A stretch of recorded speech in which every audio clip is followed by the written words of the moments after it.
morning mga misis! Happy Monday! Today is the 10th of June. Madami nang hinog na strawberry. Raspberries. Kaya mag-harvest tayo. Kasi I have 5 pieces.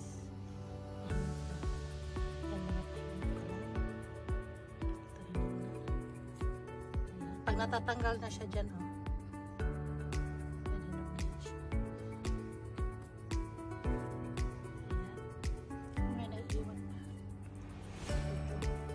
harvest na natin before tayo maunahan ng mga ibon.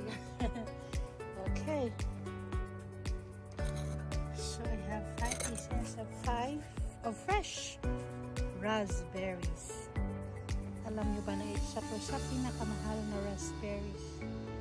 Kasi malambot siya, mabilis lang siyang masira. Kaya pagka harvest mo, kailangan siyang maibenta agad or makain agad. Para malasahan mo ang